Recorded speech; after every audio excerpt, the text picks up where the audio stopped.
Hola a todos y todas, bienvenidos a nuestro podcast académico llamado No des por sentado lo que crees saber.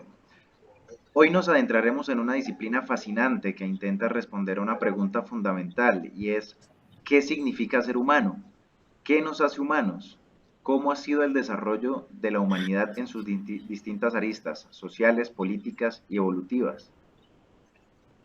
Así es, buscamos entender cómo la antropología construye su objeto de estudio, sus ramas y cómo investiga la adversidad humana. Como también hablaremos de las diferencias que tienen con otros campos de investigación, estudio, porque la antropología parece que es un estudio autónomo que colabora con otros estudios y les brinda acompañamiento para largas entender asuntos de sus respectivas áreas.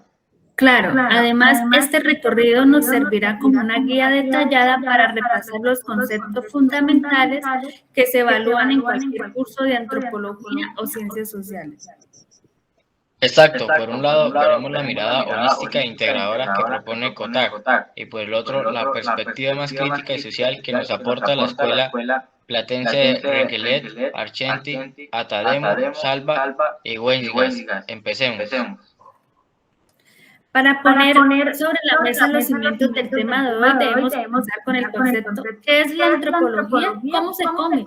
Pues bueno, Cota nos dice que la antropología es el estudio científico de la especie humana y de sus ancestros inmediatos. ¿Pero qué lo distingue de otras disciplinas? Cota destaca que es una ciencia profundamente holística.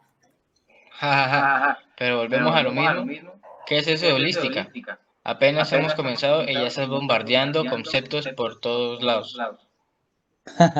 Total, pero es importante mencionarlos, pues bueno, para tener claro la diferencia a qué estudia la totalidad de la condición humana, es decir, el pasado, el presente y el futuro, la biología, la sociedad, el lenguaje y la cultura. Además analiza cómo los seres humanos nos adaptamos a diferentes entornos a través de medios biológicos y culturales.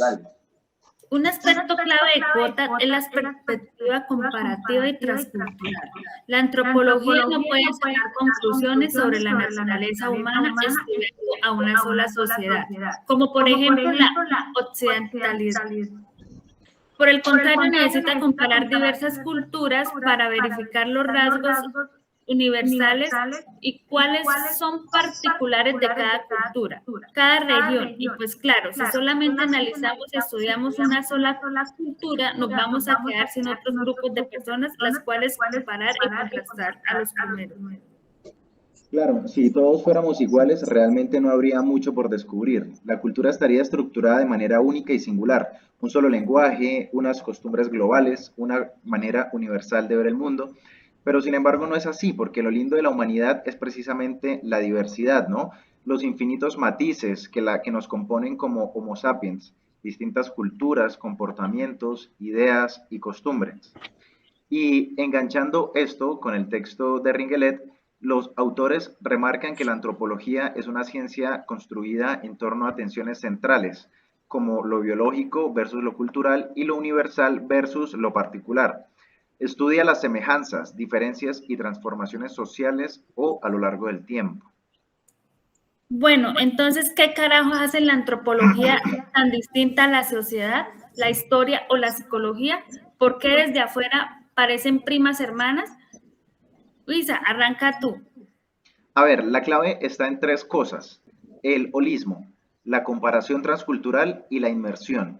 Mientras la psicología se mete en la cabeza del individuo y la sociedad tira de grandes encuestas en sociedades urbanas, los antropólogos no, se mudan a la comunidad, ¿sí? Kotak lo resume muy bien. La antropología busca entender la condición humana en su totalidad, no solo un pedacito, no solo un fragmento. Ojo ahí, Guisa. Los sociólogos no solo miran tablas de Excel, pero reconozco la diferencia. Si estudian el trabajo informal, la sociología analiza las variables socioeconómicas y las políticas del Estado. El antropólogo se va a vivir 6 meses con los vendedores ambulantes para entender sus redes de parentesco y sus códigos de honor.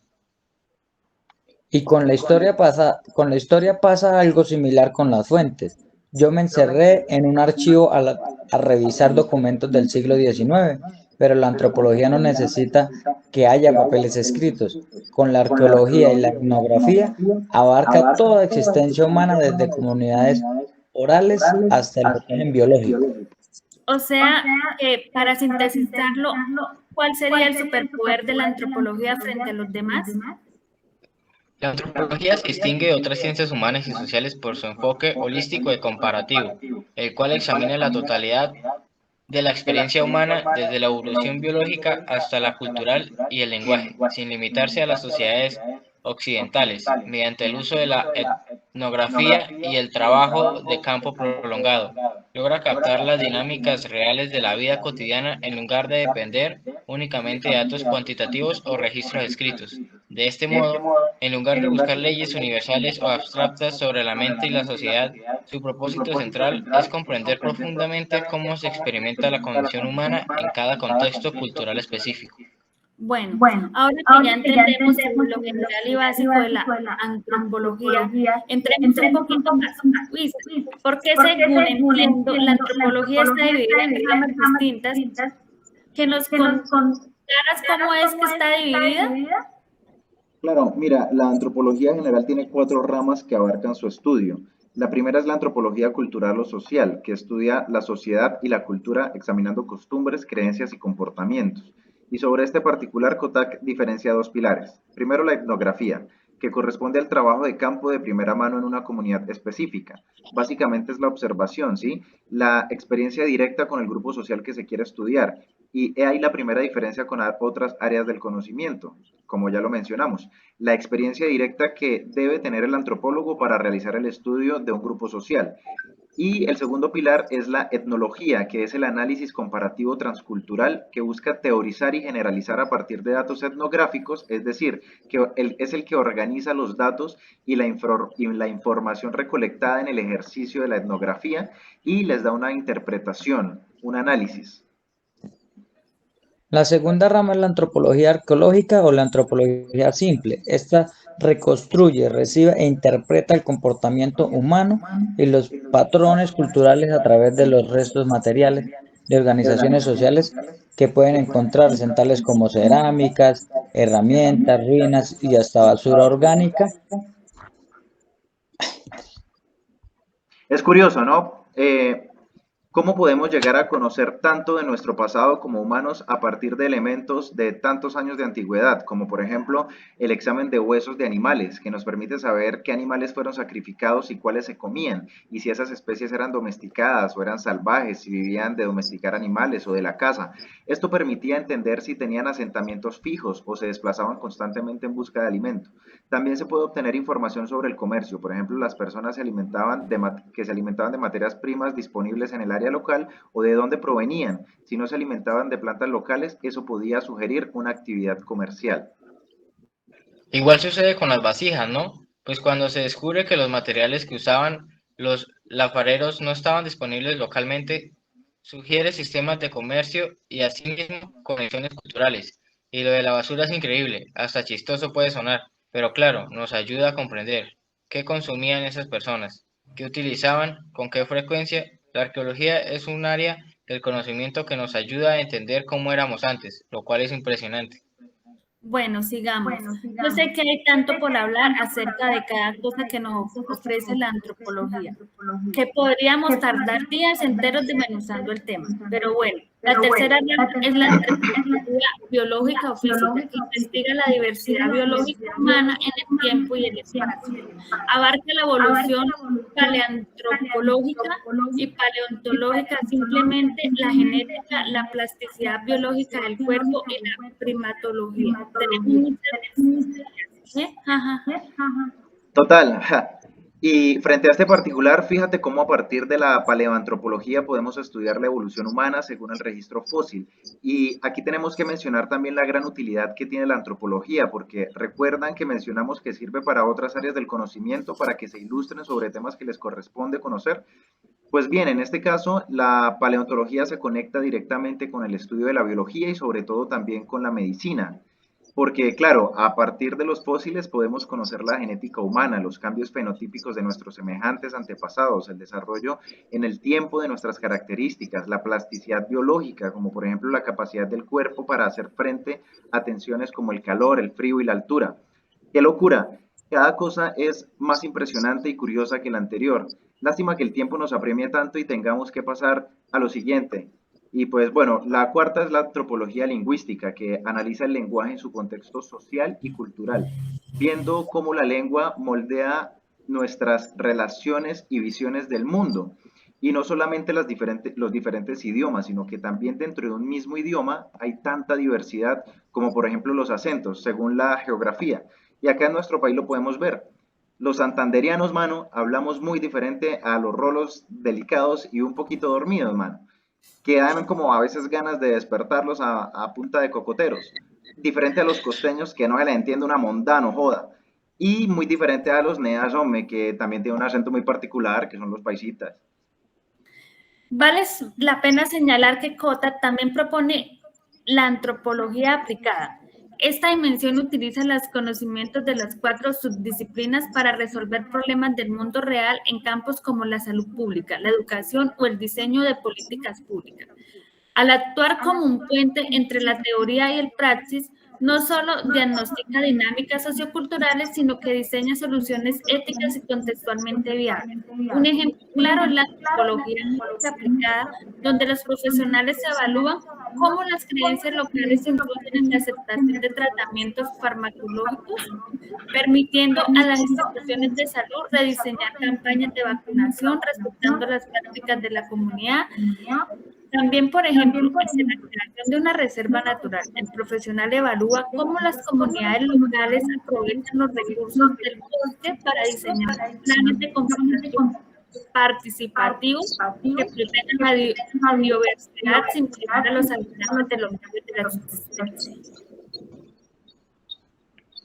Ahora pasemos al texto de Ringelet y su equipo. Ellos hacen un aporte metodológico y teórico fundamental. Nos advierten sobre el riesgo del biologicismo o la naturalización. ¿Podrías detallar más este punto, Guisa?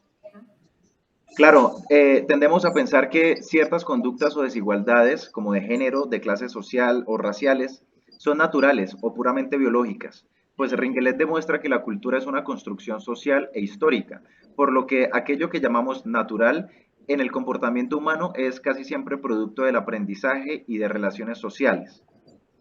Además, Ringelet aborda el concepto de alteridad o la relación entre él, nosotros y los otros. Históricamente, la antropología surgió en Occidente estudiando sociedades no tales consideradas exóticas o primitivas. Con el tiempo, la disciplina se transformó y aplicó sus herramientas críticas no solo a culturas lejanas, sino a nuestras propias sociedades contemporáneas, estudiando la diversidad de las igualdades en nuestros propios entornos urbanos e institucionales. En cuanto a la metodología, Ringelet destaca la importancia del trabajo de campo y la observación participante. Así es. Aquí volvemos a las diferencias. La diferencia de otras ciencias sociales que dependen en encuestas masivas o estadísticas, el antropólogo convive con la comunidad, escucha estos datos y observa su funcionalidad para comprender la realidad desde el punto de vista de los propios actores sociales. De este modo, la investigación etnográfica combina la descripción empírica y la interpretación teórica de los científicos culturales. Excelente, muchachos. De esta manera hemos abordado una ciencia muy interesante, muy curiosa y muy útil para quien nos gusta saber cómo nos desarrollamos los humanos con otros semejantes y cómo a través del tiempo ha venido evolucionando nuestra biología, nuestras infinitas culturas, nuestro lenguaje y nuestra raza sapiens. Sin duda, es una lástima que se termine el tiempo, justo y cuando estaba emocionada con el asunto. Compartimos la idea, Lili. Es un tema que podría pasar horas charlando y compartiendo ideas. Muchas gracias por hacer posible este espacio. A ustedes muchas gracias, muy amable. Ha sido un episodio enriquecedor. Espero que tengan muy buena noche. Chao. Hasta luego. Chao. Está muy bien.